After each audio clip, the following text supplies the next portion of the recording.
Hi everyone, welcome to the Whiteleyverse with me, Connor Whiteley, for another daily short story. Now, before I start today's story, please remember to like, comment and subscribe to the channel so you don't miss any new content, and the engagement really helps the Whiteleyverse with the YouTube algorithm.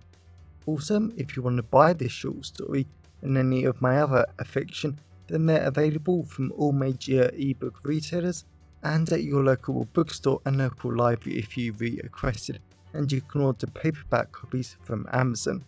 Now, here's today's short story. I hope you enjoyed just as much as I did writing it. A therapy way to go.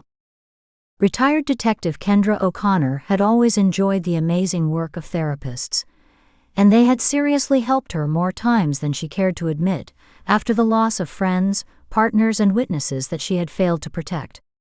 Thankfully, all those losses were still in the single figures, but over the decades they certainly added up to a heavy burden. Thankfully, there were amazing therapists to help people through these difficult times. Yet Kendra had to admit, as she went into the beautifully decorated conservatory with floor-to-ceiling windows forming the walls, and thick wooden beams forming the stunning roof, and a few pillars for support, she couldn't deny private therapy spaces were certainly getting more cozy since she had last been to therapy. She really liked the therapy space's white tile floors that had a hint of gold running through them to make them feel less clinical. There was a large coffee table made from walnut wood, and it was just such a great little feature. Kendra had always loved her own coffee table at home with her husband, but she had never considered how a simple brown coffee table could add such texture and depth to a room. She hated how her husband might be right about her watching too many interior design programs. Kendra just smiled to herself as the weird hints of bleach, dust and damp filled her senses, leaving the strange taste of stupidly dry chicken on her tongue like how her mother used to cook. Her mother seriously couldn't cook to save her life. A gentle autumn breeze blew through the conservatory, and Kendra was glad it wasn't too cold nor too warm. It was just right for a day of investigating, and at least there were two large neutral-colored sofas for her to sit on. They looked rather new and very maintained, but Kendra just knew the therapist murder victim was a great woman that only wanted to help make her clients feel as comfortable as possible.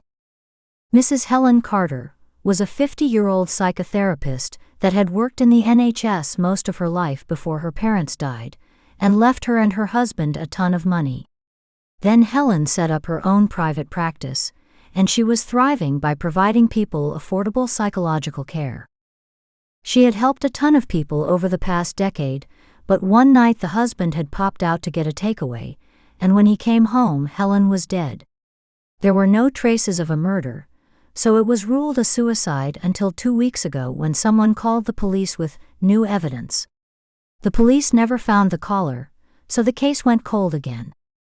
It was amazing cases like these that made Kendra proud to be a member of the Cold Case Task Force dedicated to solving London's most twisted, impossible and evil cold cases. Kendra really wanted to solve this one, but her best friend still hadn't turned up. My driving was fine. Kendra laughed as she saw her two best friends in the entire world come into the conservatory. Retired Officer Patricia Nelson looked as beautiful as always in some black trousers, a white blouse, and a very nice rose gold necklace that somehow managed to take 10 years off her. And Kendra was so glad to see she had her black laptop bag like always. She still had no idea how 70-year-old something Patricia had better computer skills than her grandchildren, but at least it meant Kendra didn't have to use the damn things. Then Kendra smiled at retired Detective Jeff Long, who looked as smart as always with his long black business suit.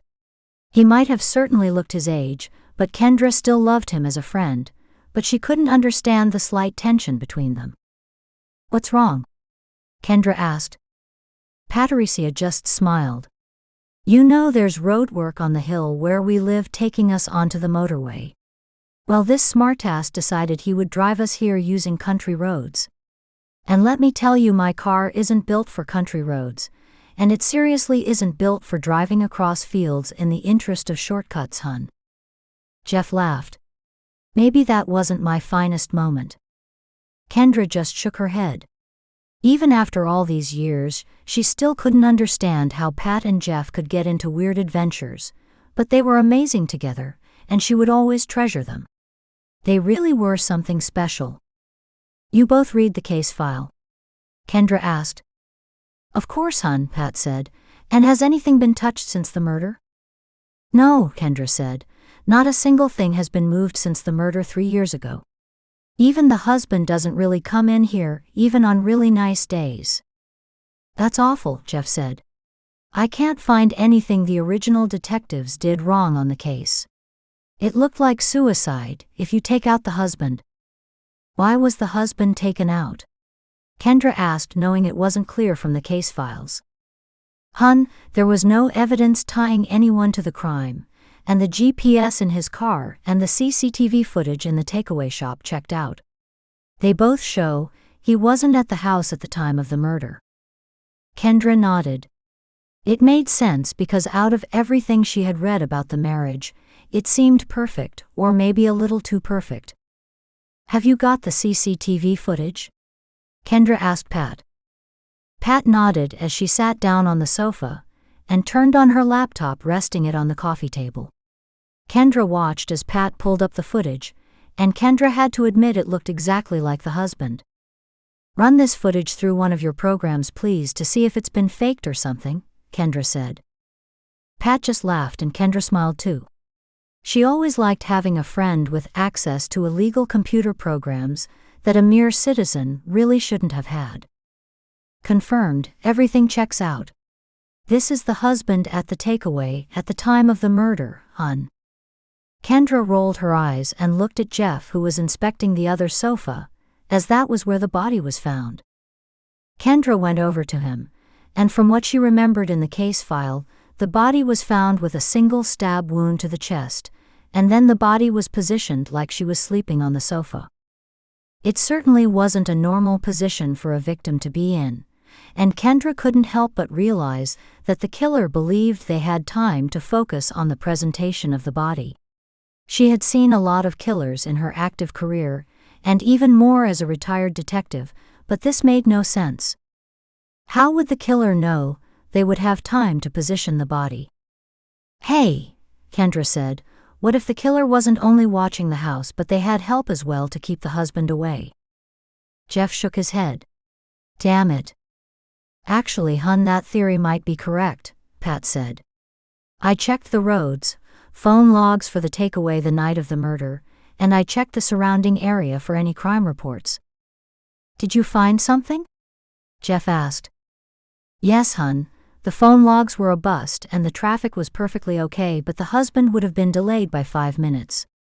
There was a 999 caller of a wife-beater in the area, and the description matched the husband perfectly." "Only delayed by 5 minutes? I presume the police caught the husband and checked his story," Jeff said. Kendra nodded. She was surprised the cops didn't just arrest him under caution, just to be on the safe side. Kendra paced round the conservatory a few times. "Maybe, hun, that's what the killer wanted, but police records show the officers released the husband because he was able to confirm he didn't live at the address the police officers wanted, and they did not believe him to be a wife-beater." "At least they were right about that," Kendra said. Kendra was surprised the killer would go to so much trouble just to make sure the husband wasn't home. The killer had to be extremely clever, evil, and such a foul person to want to do all of this. "What about her clients?" Jeff asked. "All checked out," Kendra said. "She mainly helped people who don't meet NHS requirements, so basically anyone who isn't suicidal. She mainly treated people with relationship difficulties, trauma, and abuse." Kendra coughed a little as she got a massive whiff of the horrible bleach and dust combination. It was such a horrible smell, but that wonderful cool breeze was really nice. "The clients all had alibis too, hun." "What about," Kendra said, looking at Jeff, "this was done by a rejected client? What if someone came to Helen for help, and she rejected them for some reason? Maybe she didn't have the knowledge to help them. Maybe she was too full, and maybe she was just too busy." "That's a good point," Jeff said. I don't remember seeing a rejection list in the case file. That's because the original cops didn't take it, hun, Pat said. But I know Helen backed up everything online, and she actually kept a folder of rejected clients in case this happened, and in case her schedule was freed up so she could contact them. How many names? Kendra asked. Way too many. Kendra went over and she forced her mouth not to drop at the sheer sight of all the rejected people. She knew there was a mental health crisis going on, but this was unreal and extreme. She had no idea this many people felt the need to go private because they just wanted to improve their lives, but there was no other way for them to get help. I'll cross-reference the names of these clients with the police databases and my own special programs to see if something pops up, Pat said. Do we want to know where these programs came from? Jeff asked. Kendra just shook her head. Probably not, but that's why we're retired. A lot less rules and paperwork, and the legality of putting the case together can be left to the active detectives within reason. I love retirement, Jeff said, laughing. So do I, Kendra said as she went over to the conservatory doors. They weren't anything that special, and rather annoyingly she didn't think they would be that hard to simply force open, but from what she had read about Helen, she always left the doors open for a while after a client had left. Even more so on a beautiful evening with a delightfully cool, refreshing breeze. Kendra could seriously relate to that. Got something, Huns, Pat said. Kendra went over to her friend and smiled as she realized there were only 2 suspects on the list. One was a man had requested mental health support with his relationships and trauma and abuse that stemmed from his childhood. He had popped up in the search because he had recently posted a good number of hateful posts about how his life was stupid, he needed to die, and he hated the entire world. Kendra really hoped he could now get NHS mental health support because he was clearly at breaking point. Then the other person was a woman who wanted support dealing with her grief and loss difficulties, because she had lost friends, family members, and other important people in traumatic and shocking ways. Kendra couldn't believe how devastating some of these events were, as she read the woman's notes. But Kendra just shook her head as she looked at the reason why the woman had been flagged. Pat didn't seem to notice, but Kendra recognized some of the searches the woman had made. She was looking for ways to kill someone, get revenge, and eventually commit suicide. She wanted something painless and quick. Kendra gently took Pat's laptop and searched if the woman was still alive, and thankfully she was. She was currently in a high-security institution for suicidal individuals, and there was a note attached to the police record, something about an assault on staff members 2 weeks ago when she had placed an unknown call. What do you want to bet? That was the call to the police, about the suicide not being a suicide? Kendra asked. Jeff shook his head. I'll contact the active detectives and get them involved. 2 days later, Kendra was flat out loving sitting out on the cool black rattan garden suite her and her husband had bought a few years ago. She loved how stylish, cool, and great it looked in their tiny little garden, that was nothing more than a small square with some flowers, grass, and a patio area in it. The advantages of living in a tiny terrace house in the middle of central London. The flowers might have been starting to turn brown and dry up and die as the season turned, but she didn't mind. Kendra was looking forward to the seasons turning because it meant the start of another time of her life, and autumn meant the cases would only get weirder, more complex, and cold at their very heart. Something that seriously kept her enjoying life as a retired detective. It gave her life purpose, hope, and meaning besides from being a wife, mother, and grandmother. They were all great things too, but she loved her job. The delightful cool evening breeze made Kendra smile more and more, and she could understand why Helen had enjoyed the evening so much. So maybe it was good in a way that she died in the evening and breeze she loved. Kendra was so excited about the sensational dinner of garlic, chicken, and mint her husband had cooking away. She loved those incredible flavors, and even now the taste of that dinner was thankfully forming on her tongue. She couldn't wait. It was even better when Kendra had gotten a phone call from Jeff, explaining how the active detectives had arrested and gotten a full confession from the woman, who had confessed to the killing because she was so angry at the world for continuing to take away her nearest and dearest. It had taken her years to gather up the courage to get professional help, and she was in so much pain, so when Helen said no, it killed her inside, and she continued to spiral. She had tried to reach out to other places, but they rejected her too, so she got a number of awful ideas in her head about how she needed to kill herself, but also punish others at the same time. All leading to her plotting and killing Helen Carter, the therapist that could have saved her, but decided not to. Kendra just watched her beautiful husband as he got up to finish off their sensational dinner, and she couldn't deny that she loved her life. She felt sorry and awful for what so many other people were going through, and she knew how much pain mental health could cause. But there was always hope, there was always a reason to live, and there was always reason to find joy. Kendra knew it might have been hard to find it at times, but it was always there.